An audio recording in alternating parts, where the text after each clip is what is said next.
Hi, everyone.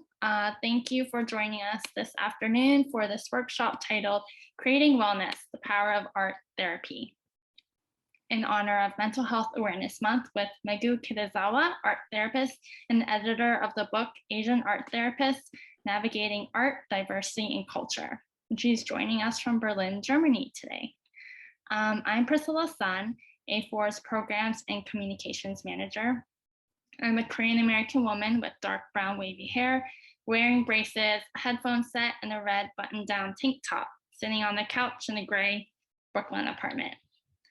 For those of you who are not familiar with A4, we're a 37-year-old nonprofit organization dedicated to ensuring greater representation, equity, and opportunities for Asian American artists and cultural organizations. In addition to today's workshop, our programming includes professional development, community building events like our monthly town hall, and conversations around Asian American identity. We're also the only service organization in the country dedicated to the professional development of Asian American artists across all disciplines. We also have a few programs coming up, including 2 workshops with a new partnership with Grow with Google, the first in which would help you optimize your website, your artist website with analytics and audience in mind, and that will be on June 16th. There will also be a 2-day performance and conversation series with the producers and composers of Swell, a new music song cycle of immigrant stories, and that is for Immigrant Heritage Month. Those will be announced publicly very soon, and you can stay up to date through our newsletter, social media, and website, and I'll share all the links here in our link tree. Just a few technical points for the webinar today. This event is being recorded and will be available on our YouTube and Facebook channels. We do have closed captioning available via Rev. If you like to enable the captions, you should see a CC icon at the bottom of your Zoom screen menu. Also, today's conversation will be interactive. So if you haven't done so yet, I would find a piece of paper, pen, or pencil and iPad to be ready for that portion. If you'd like to ask any questions throughout the program, we ask that you save them at the end, where we'll have a Q&A portion for that. But there will also be a short segment where we'll be able to share some of our drawings. At that time, if you would like to share, we'll ask you to raise your hand using the Zoom hand icon, and I can bring you on camera. And now for a land acknowledgement. In the before times, we'd be meeting in the A4 offices on the unceded lands of the Lenape and Canarsie peoples. But since we're meeting virtually, we'd like to share a digital land acknowledgement written by Canadian theater artist Adrienne Wong.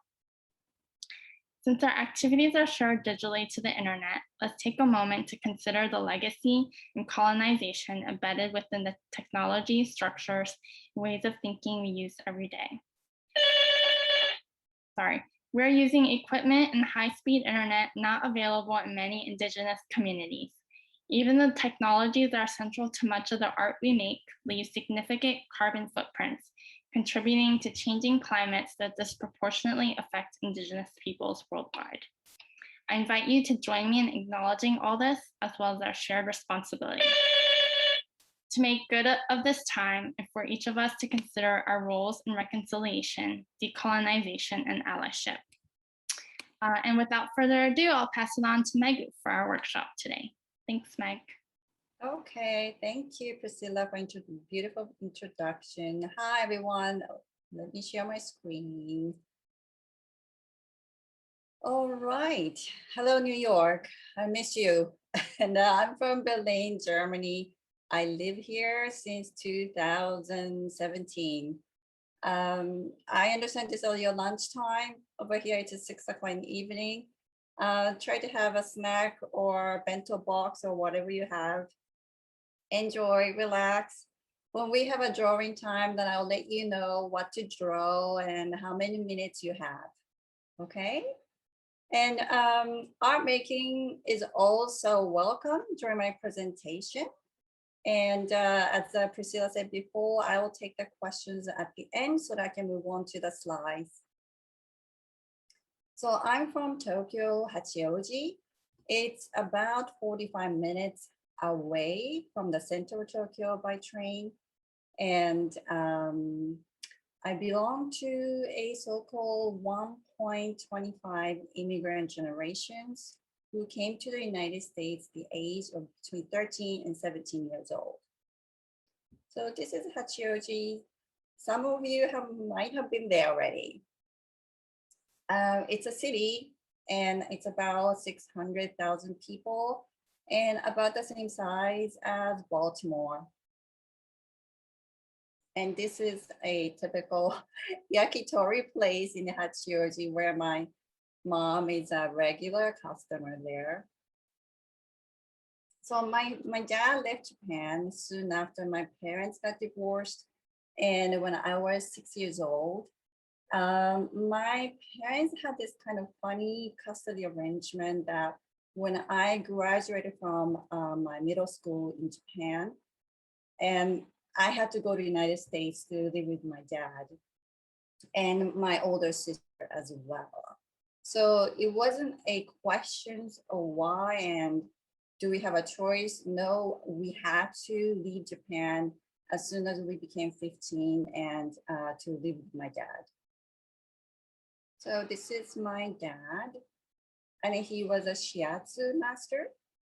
And he had his private practice in New York City for about 40 years. And this is my mom. She was born and raised in Hachioji that you saw in the previous slides, and she still lives there. So I arrived at JFK Airport in the end of August, 1989. And right away, my father sent me to a high school not in New York City, but in Pennsylvania, where he had his country house. And then I was exposed to these popular American TV shows and the fashion statement. And I went to a high school in Wayne County. It's about 3 hours from New York City. And I was there for 2 years. I mean, riding a yellow bus was like a new concept and it was almost shocking to me. And I also had to get a driver's license when I was 17. And I drove a truck like this, like everybody in Wayne County was driving. In Pennsylvania, people are mostly friendly and they welcome me with open arms. But some people, as you might experience, because I was so quiet and I didn't know what to say in English in the beginning, so they'll say, "Oh, you need to speak up," and I can't understand you. Don't you understand what we're saying? I wasn't really a shy person in Japan, but I kind of got in this enclosed shell because of the language barrier. And there was an older science teacher in school who made this exaggerated bowing movement in the middle of the classroom. And I knew that he wasn't really doing it to respect me.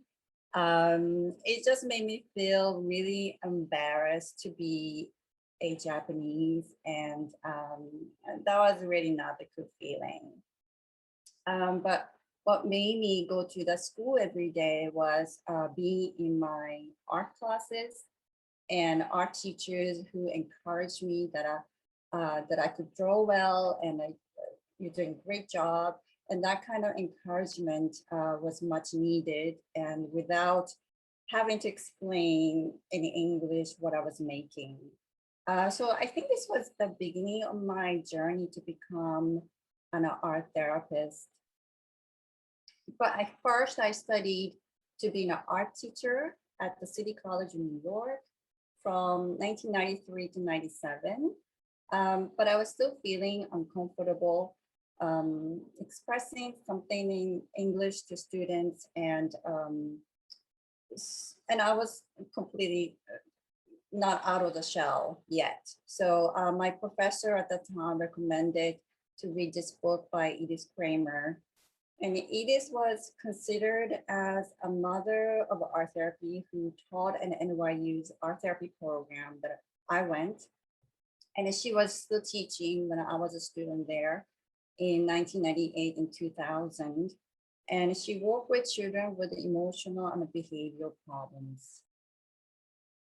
So after learning about art therapy, I asked myself, do I want to be this person who is standing in front of students? Or like this person helping people who are traumatized and have emotional and psychological challenges? Do I want to grade my students' artwork that might all look the same or similar? Or do I want to see the unique individual expressions and to promote individual well-being? So as you can imagine, both art therapy and art classes share similar qualities and overlapping experiences. At the same time, art therapists do not necessarily teach art theory, art principle, art history. We often sit next to the client and observe what he's doing and listening in. And we ask really the hard private questions to overcome emotions that are blocking as a person to move forward. So I wanted to be a person who can form a therapeutic relationships by helping people and by listening into how a client explains how art works and what it means for her and how she forms her personal story. So art therapy emphasizes that you don't need to have an artistic experience. And these misunderstandings can be also overlapping with, oh, for example, oh, I'm a visual artist. And then people say, well, you gotta be really creative. But in the art therapy, you don't have to be creative. You don't have to have experience in art or anything like that. It could be beneficial for everybody. So the art class was space where I had positive experiences in my school, in high school in Pennsylvania. Was not really art therapy. It was of course therapeutic, but there was no one to validate my experience. So there was no one over how you're doing today. Oh, why did you do that? Why did you make that color? Is there something going on in your mind? That kind of validation wasn't really there, but it was therapeutic and it was a very positive experience for me. So art therapists, this is a really like common misunderstanding of art therapists. When I tell people what I do, we don't tell you you're schizophrenia or you're bipolar, you have depression based on what you drew. I recently watched a Korean movie called Parasite. Do you know? Yes.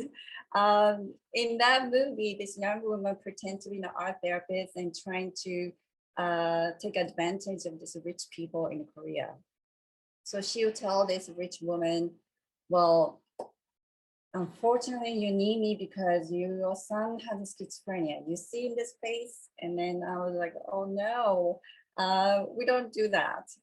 So try not to believe what the movie or the TV show is presenting who or what art therapist is. And then we're not fortune tellers.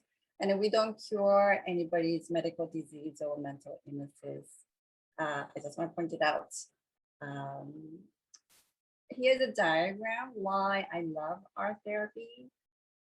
So in between art therapist and a client, there is your artwork and your art making process that could be used in the therapeutic work. If you were to see a psychotherapist or just a talking therapy, the third component would not be there. So, But for some people, just talking therapy works. Maybe you are just tired of making art every day and you just don't want to do anything to do with the art and you just want to go see a therapist, and that works too. And then it really depends on the personality and what people like to take care of yourselves. Benefits of art therapy, there are so many, but I just put these 1, 2, 3, 4 categories that personally that's really touches me as an art therapist. And here are some articles about why making art is so good for us. I think I could put this on the link. Ew, sorry. Go back. Oh yeah, so I can make that bigger. This is just an article, and yeah, you can just take a look. And there's some other article that's available. Hold on a second. Go back. Yeah. There's another one. At Drexel University, they have a master's program. I believe they also have a doctor's program in art therapy. And they have a lot of research about how and why art works, art therapy works. And this is just another diagram for me. It's a typical individual art therapy sessions. If I see a client, so the first 10 minutes, I'll be like, if you experiencing going to the therapist, they'll probably ask, well, how you doing? What's up? What's going on? That kind of thing. It's checking in. And the 5 minutes of browsing. Browsing means that I'll probably listening into what's going on and say, well, let's do that. Let's make art with that. So for example, I had a client the other day and she got fired from work. And she had those kind of feelings that she was really disappointed. She was just so angry and frustrated. And she thought because she couldn't speak German quite well, and then she was just really devastated. So I stopped her for a moment and I said, well, can we do that? Can we draw something about your really dark emotions and something that you can express it? Okay, she said she'll do it. And then she said, well, wait, I have an interview tomorrow, but I want to be positive. So can we also do something positive and something dark and compare each other? I said, fantastic. That's a great idea. Let's go for it. So that's kind of a browsing kind of process we're going on. And then we'll go into this art making for 20 minutes. And then rest is there. It goes so fast. The 60 minutes will go fast than you think. So I had my prior practice also in New York, and I met Yuki. Yuki's symptoms were triggered by being in unfamiliar, competitive art school environment. I could totally identify with this because she just, came from Japan and she had nobody. She had her older sister who lived in Canada, but that was that. So she was indirectly traumatized by facing to present her artworks. You have to present artworks in front of a whole class, not able to speak English so well, and she had to receive all kinds of criticism and in front of a whole class. And she felt the other students were laughing at her, ridiculing her English, including her professor. And these are just a few of her symptoms and behaviors. She also reported some irritability, sudden bursts of anger, being unable to sleep well at night. And she wasn't really adjusting herself in a new learning environment where people kind of talk over each other in a good way, like interrupting each other to form ideas. And that if you're outspoken and extroverted, and then your professor will notice you more, or he or she will pay attention to you. which is the opposite in Japan. Like if you're quieter and you're more obedient, you get better grades. That's just my impression. But anyway. So one of the things that she often did in the session in the beginning was that it's called thought blocking.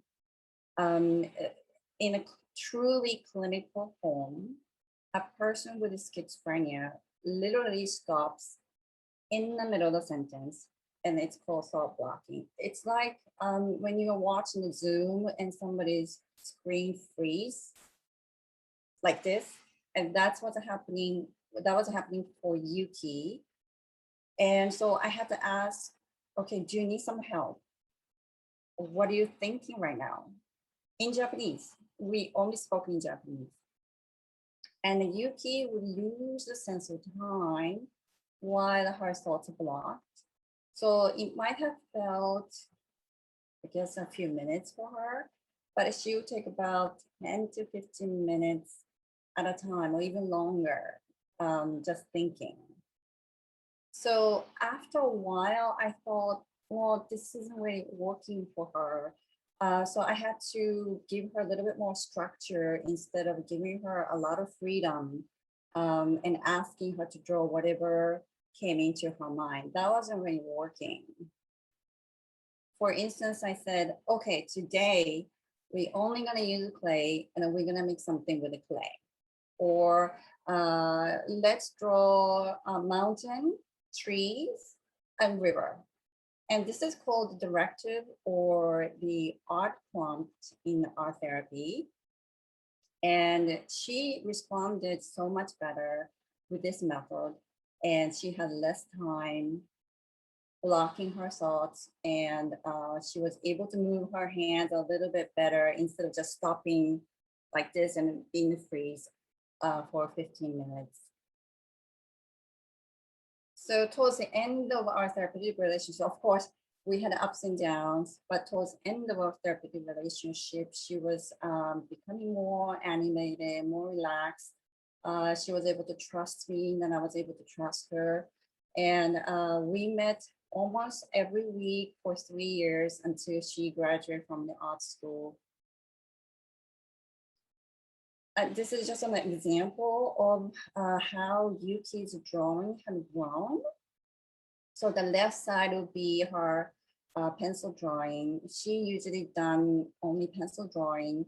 And as you can see, the lines are sort of interrupted in the middle, and that's where she has all blocking.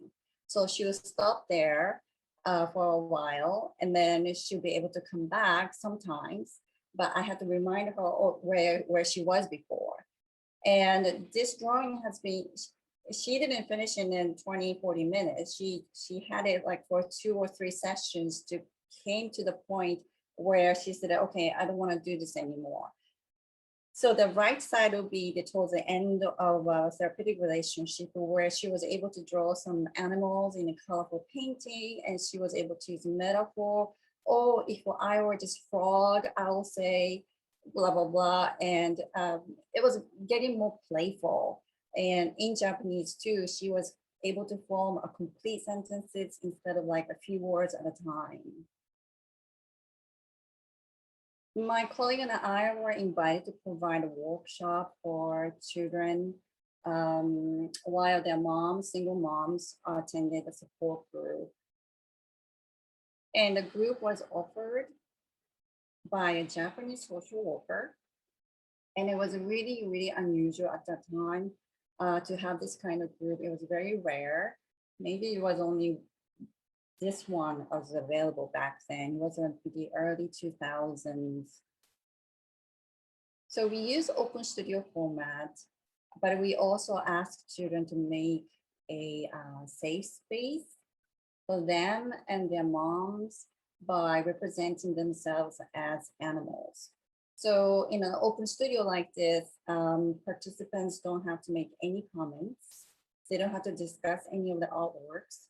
So we as an art therapists will walk around, we'll kind of assist the children with the technical things, and we kind of ask individually, oh, that's really cute. Who are they? Tell me a little bit about the story behind it. And that was that. There was no discussion or self-reflections as you can, you have done it, you could see it in the previous slides. So here are some of the examples.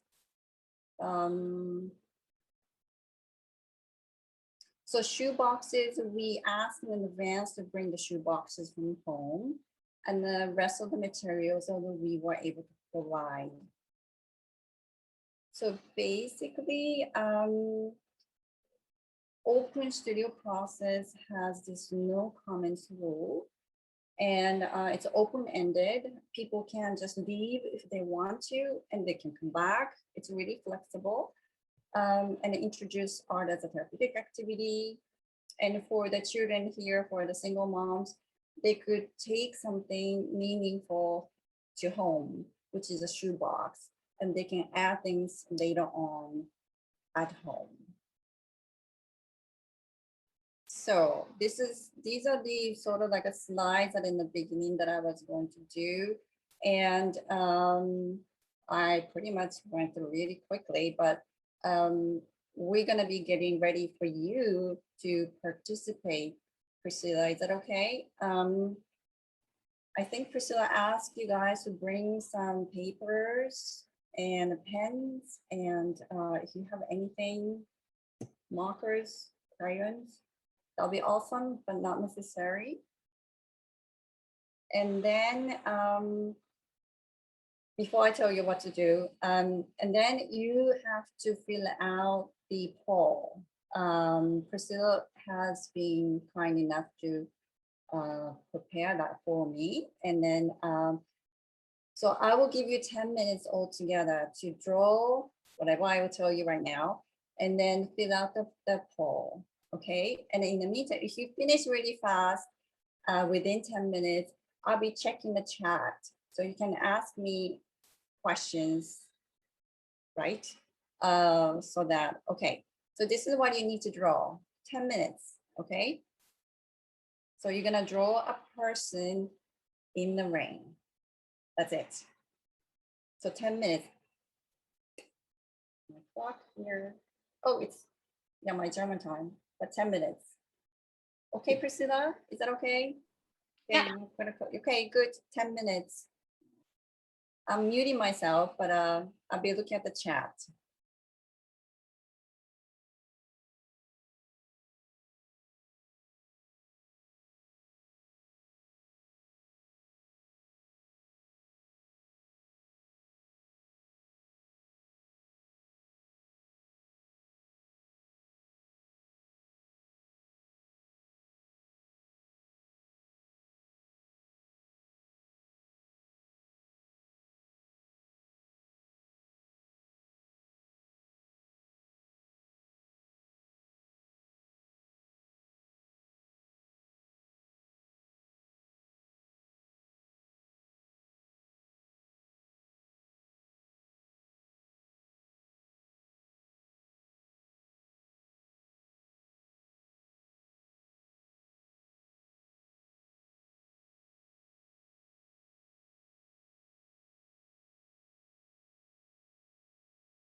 Okay, we have about like a few minutes left in our drawing session, so I'm going to go ahead and launch the poll. You can fill that out.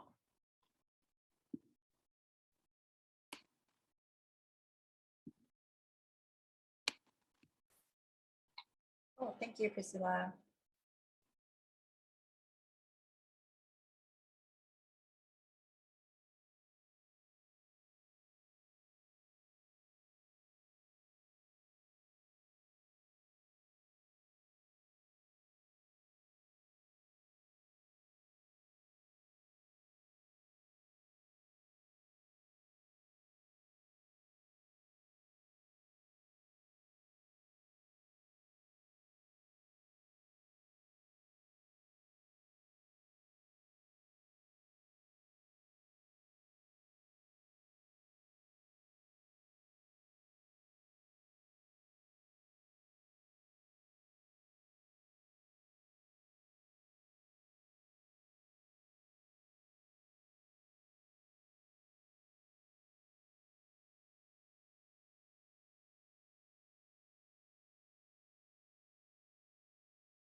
Okay, do we have 1 more minute, Priscilla?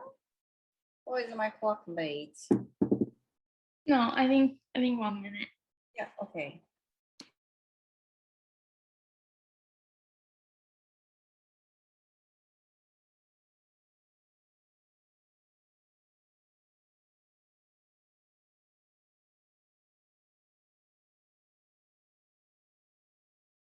Oh, some people having problems submitting the answers.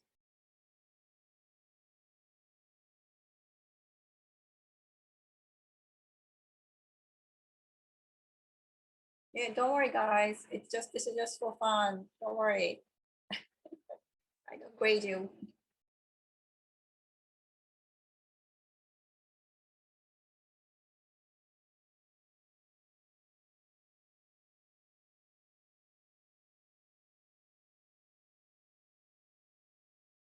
All right, I think it's about time. Wow. Priscilla, are we able to share this? Are the people that can watch this? Yeah, let me close it. Yeah, okay.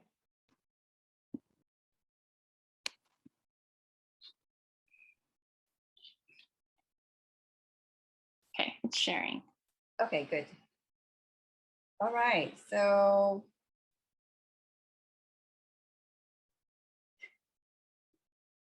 don't worry, guys. Really, it's really not like, again, I'm not really a fortune teller or color therapist, so I wouldn't tell you who you are or things like that because you draw something. It's just for fun to see the patterns, and then we shall see. Okay, number one. Oh, the whole person, yeah, head to toe. Interesting, yes. 23% said no. Okay. Number 2. Okay, clouds. Okay, yeah, stars and moon, they're very, very rare. Like I don't think I've seen in my 20 years practice or so. I probably saw 1 or 2 moons and stars with this drawing. Clouds, yeah. And did you draw? Strong wind, thunder and lightning, yes. Puddles and puddles, very good. Not that good. I mean, you okay? No ocean, nope. Tornado, 0%. Okay. Umbrella.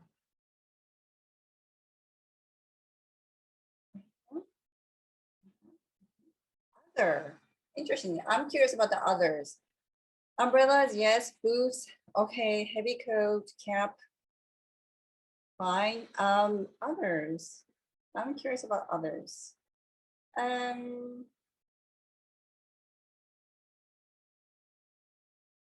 Umbrellas, it's not being opened or you being used.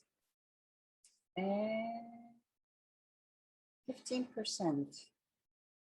Okay, that can be it's also technical too, because a lot of people drew umbrellas usually not being used, but it's open. Wait, I'm confused. Okay, I'll come back to that. Anyway, the rain is hard and heavy, like this. Okay.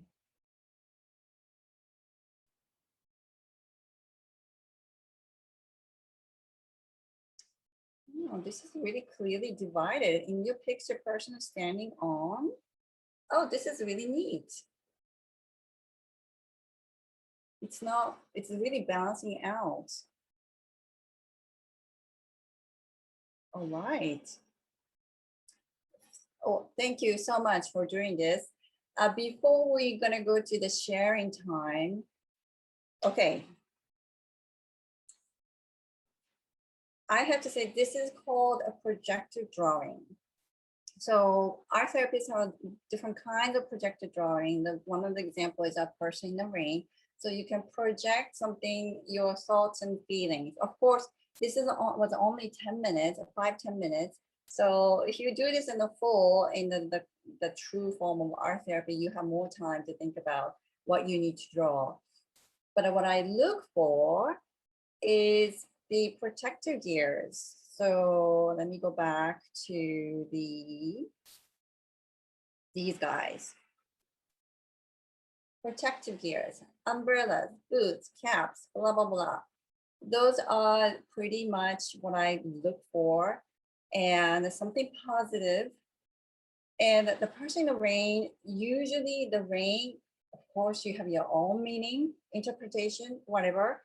And then I usually tell people before sharing, okay, think about the rain as your life stressor before you tell anything. And then you kind of think about, okay, what is my life stressor right now? So when you're sharing your drawing, you don't have to tell me all the details. You can just say, I drew this, I drew that, da, da, da, da, da. Okay.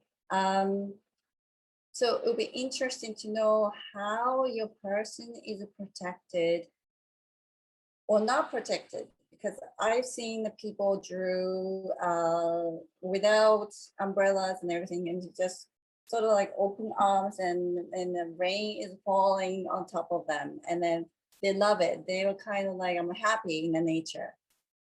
So you need to kind of think about that way too. Priscilla, are they able to share the drawings with me, right? Yeah, so if anyone Okay. wants to share, they can raise their hand using the raise hand icon, and then I can bring you on screen.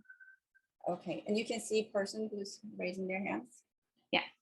Okay, well, let's do that. So who would like to share your person in the drawing with us?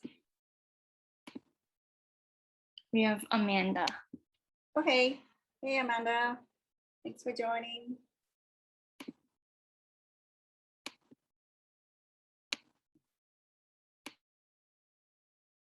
I think you're muted.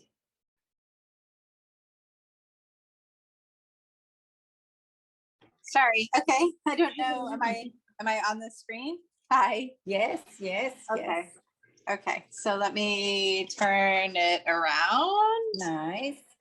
for my art. So this is mine, and I have no ground. So I didn't know. I just answered my ground surface as other because I didn't really know how to answer it because I did not draw any ground. Okay. Cool. Keep going. Okay. I don't know. Am I supposed to like interpret it or I don't know? Oh, no. You can just describe what you drew.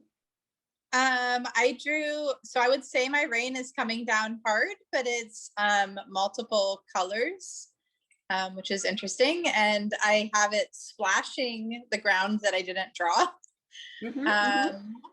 And my person, I guess is almost in kind of like a warrior yoga pose, but in a skirt with a rainbow umbrella. And I do have a rainbow in the background. I guess that's about it. Okay. So when I said, or think about the rain as your life stressor, would that something that you can identify with? How are you protecting the person from the stressor?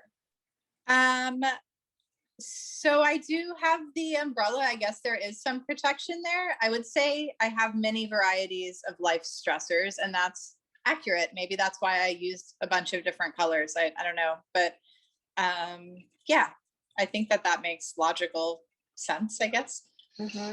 It's amazing that you are able to do that in such a short time. Wow. Yeah, that was cool. That was a very fun experience. Yeah. Well, thank you, Amanda. Lovely. Thank you. Thank you. Anybody else?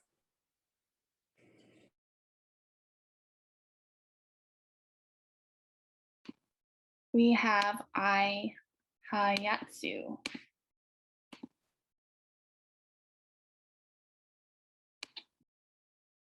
Hello,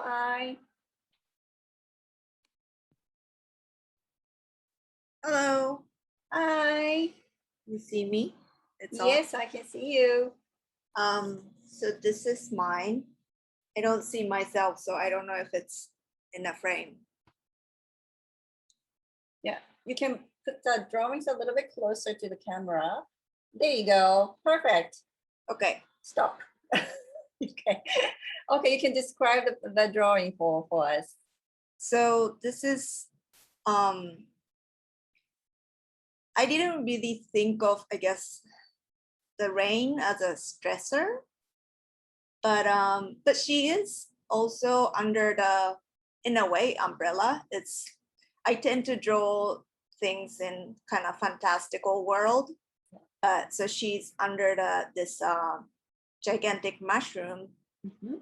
And so it's in a way she's under the open umbrella, but she's also kind of sitting on the wet grass. So I imagine she doesn't mind too much being wet, and she's kind of looking up, enjoying maybe the sound of the rain that making against the mushroom or something. And she's in a bathing suit. So I kind of feel like after the nice swim, it just started raining and she's kind of taking a little break. Yeah, so this is a great example that we can assume anything, right? We can presume, and here the rain can be nutrients for all of us. We can be, we can grow something from the rain. So there are so many meanings behind the rain. I really love that sort of tilting way of the figure, like really thinking or enjoying the moment of that space there. Lovely drawing. Thank you. My goodness. Thank you so much for sharing. Thank you. All right, anybody else? This is beautiful. We have Caitlin.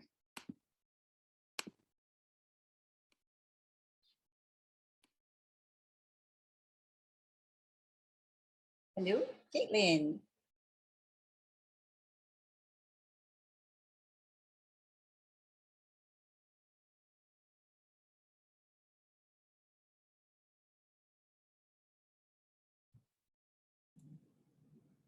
All right. Hi there. So, Hi there.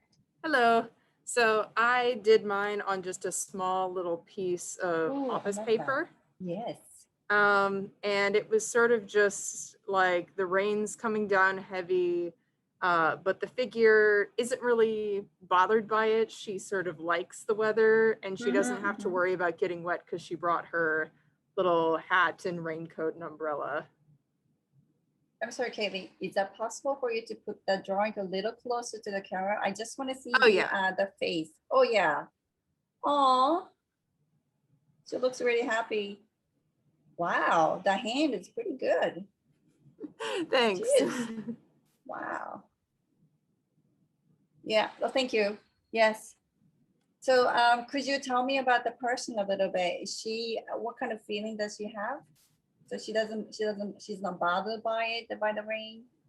Yeah, I sort of conveyed it as like she came prepared. And so because she came prepared, she's just able to enjoy the weather, not sort of worrying about getting her clothes wet or like getting sick from getting soaked by the rain. So she's just able to sort of enjoy the moment. And then would that personality share with your personality? I'd say fairly similar. Like I'm a person who really likes being prepared for things. I'm very much Me too. a planner.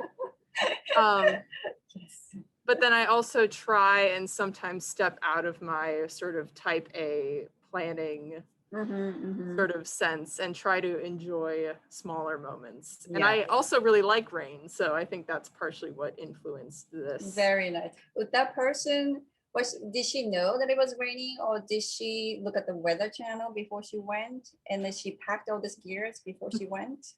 Yeah, I checked the weather app basically every single day and often right before bed so that I'll know what the weather is going to be tomorrow. So I assume that this figure sort of did a similar thing.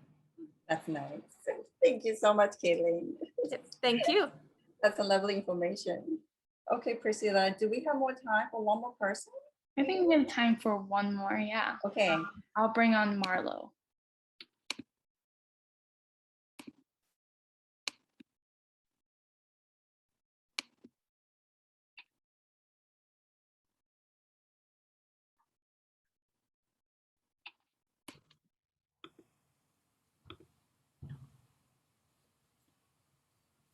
Hi, Marlo.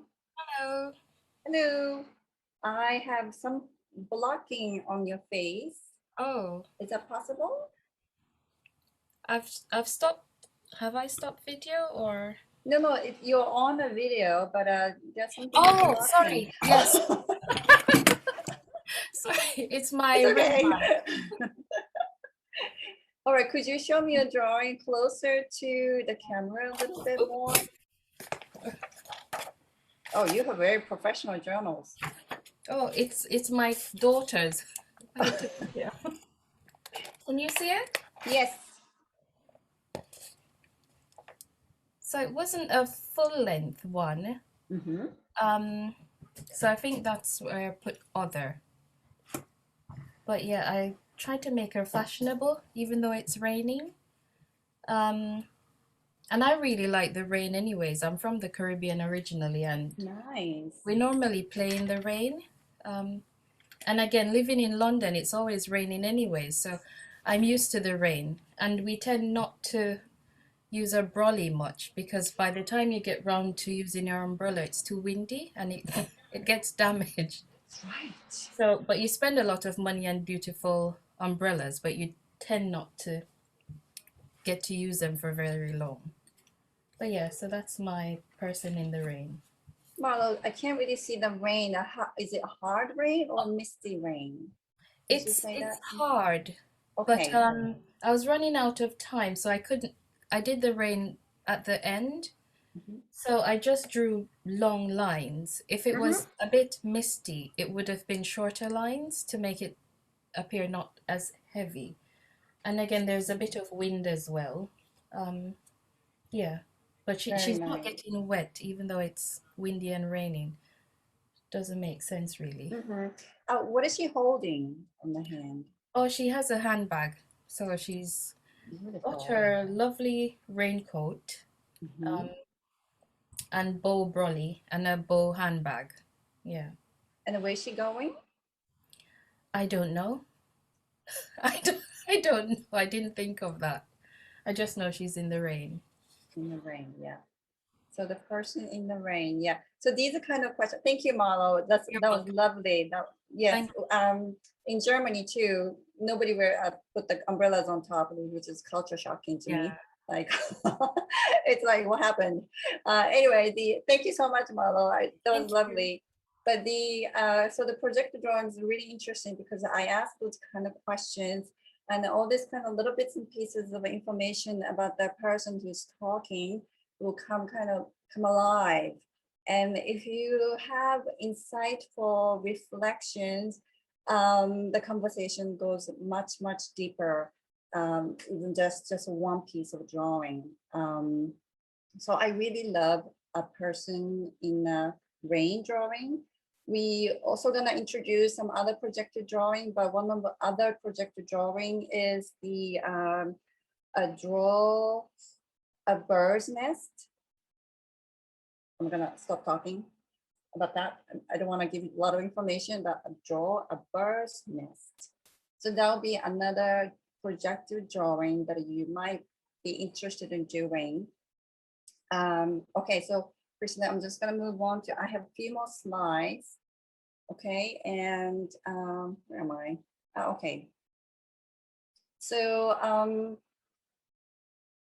I had open studio groups for Japanese mothers in Berlin in 2019 for just 1 year. These mothers have a school-age children. They are mostly from 6 years old and 10 years old. They speak German and Japanese and non-English. So in group, we conducted often in Japanese.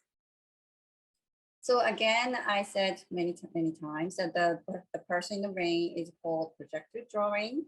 And we want to see how a person projects her thoughts and feelings. And I usually want to focus on strength and how the positive coping skills. So I didn't realize this until somebody in the group told me. So I gave this directive, okay, draw a person in the rain. And some people drew many people, like more than one person, because in Japanese, a person meaning multiple person, you know what I mean? We don't have the article a or the definite article to define a single person or the many person. So I was like, oh yeah, you're right.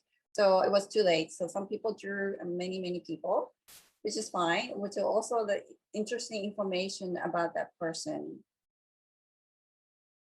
This person described about going to her lake house during the summer. But then I pointed out, you see the figures, 3 figures in each puddle, and there are 3 puddles. So there are a number, like a 3 was appearing to me, like it jumping to my eyes. And I kind of pointed out, and she was able to associate that with her 3 children. And she also was brave enough to share that she would suffer from severe chronic depression at times, that she wouldn't be able to get up in the morning to take care of her children and send her off to school. Her husband had to do that, or she has this a babysitter occasionally to help the family out. And she was feeling really sorry, being unavailable and unable to take care of the children. So that kind of came up in the person in drawing, a person in the rain drawing. But the most importantly, the description and explanations from that person is really important information for me. So yeah, so they really need to really think about, what did I draw? So sometimes I would ask, what does this person need right now?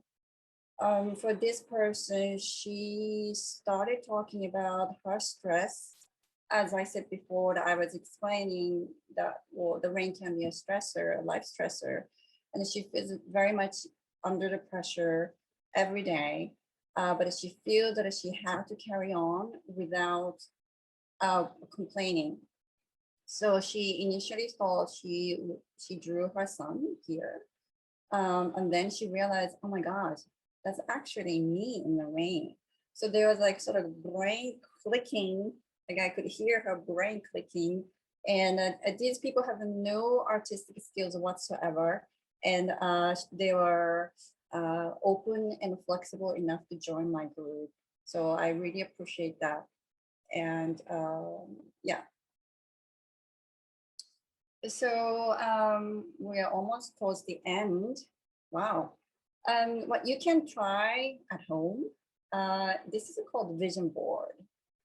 It's been so trendy. I'm sure some of you have heard what the vision board is, but it helps you to express your goals and dreams by making this kind of collage, representing your wishes and desires. And this is mine. This is my vision board for this year. And what you can do is after you made this, you can put that on the office or some nearby you, or you can put them on the desk. I put this, my vision board, hidden somewhere in the bookshelf, so I don't have to see it every day. But the fun part is that I'll take a look maybe a year later and compare with my new vision board and then see where I was at a year ago, and then I'll make the new one, and then I'll compare that with a year ago vision board.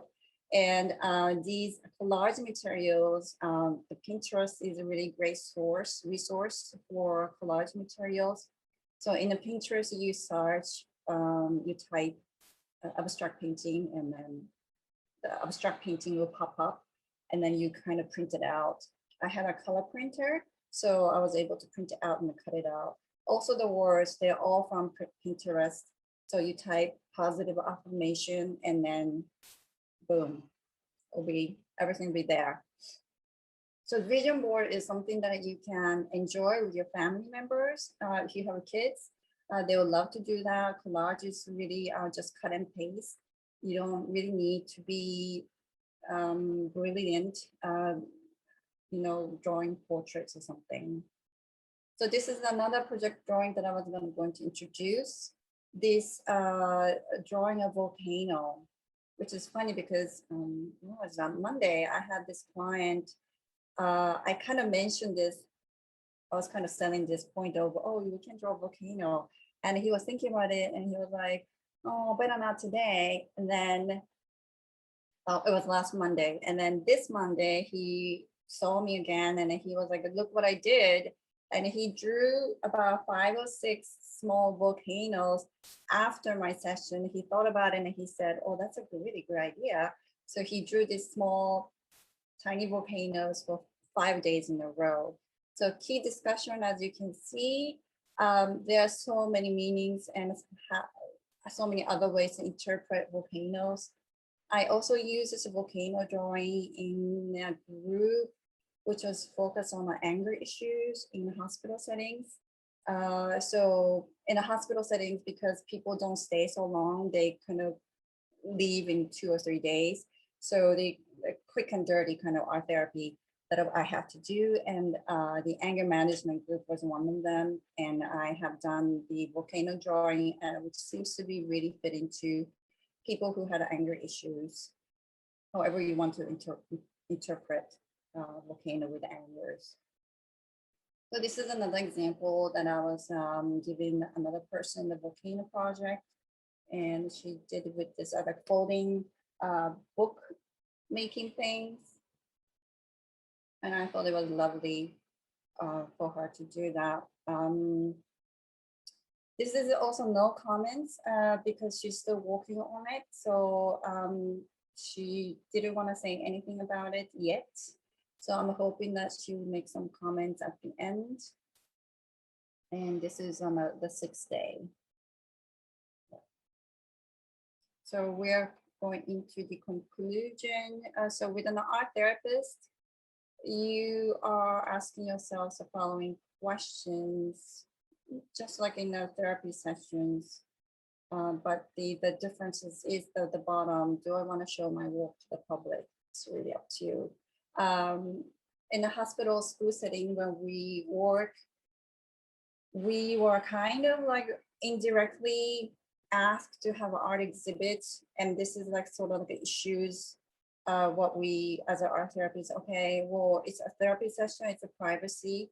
But if the students wants to boost their self-esteem or they love it, we'll have the exhibit. So we need to balance between what's a private and what's public, and what's a private thoughts and what can be out there, and that can be lead to mental health and self-care.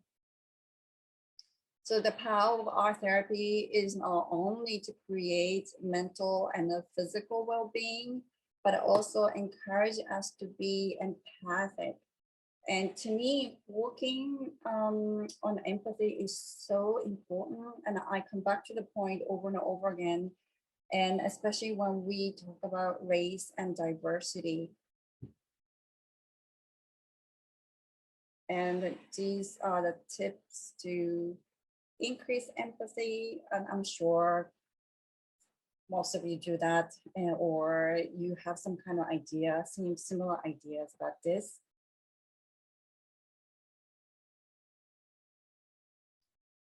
Take actions.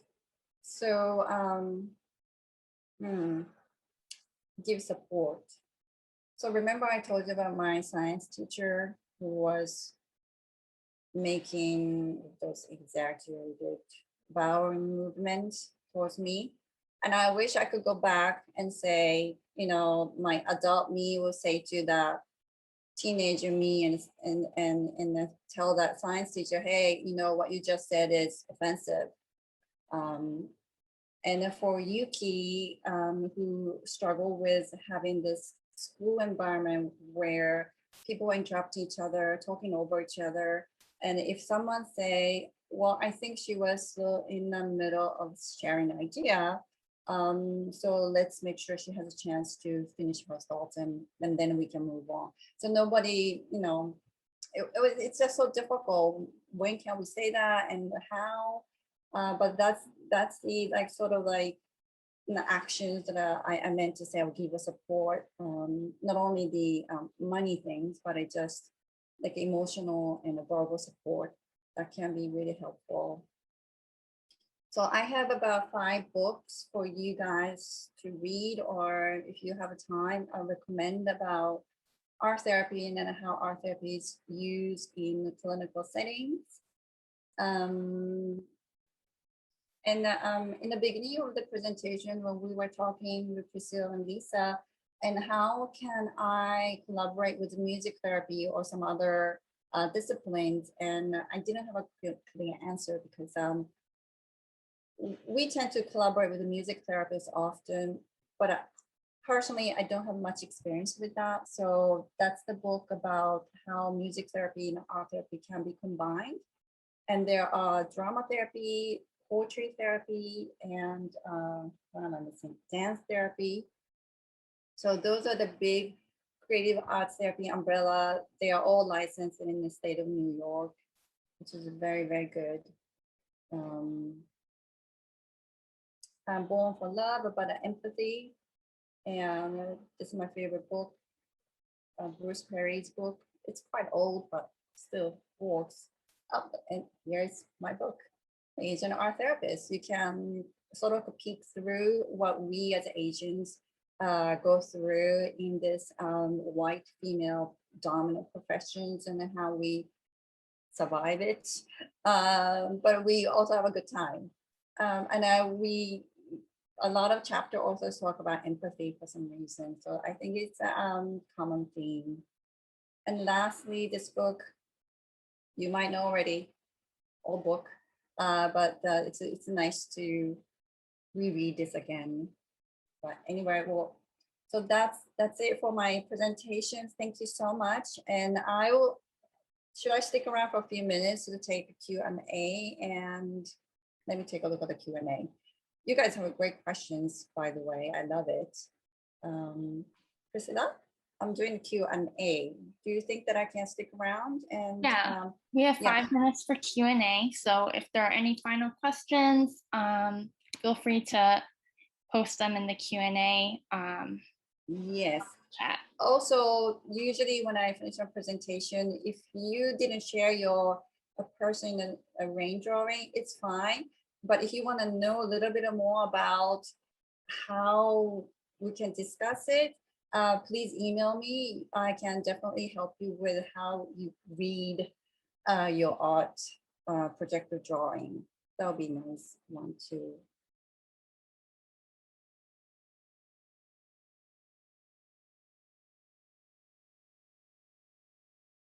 Okay, so that's one I answered. Okay. Is anybody's hand up, Christina? Nope. Oh, wait. My book is available in the UK, yes. And then I'm sure that they have in Amazon.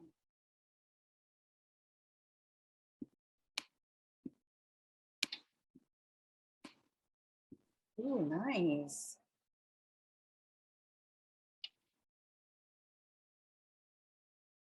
Thank you so much, Marlo. Nice comments, very nice.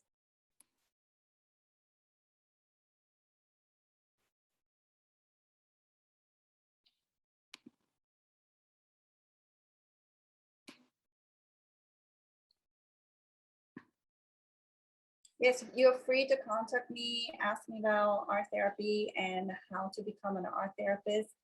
I'll be happy to help you guide through that.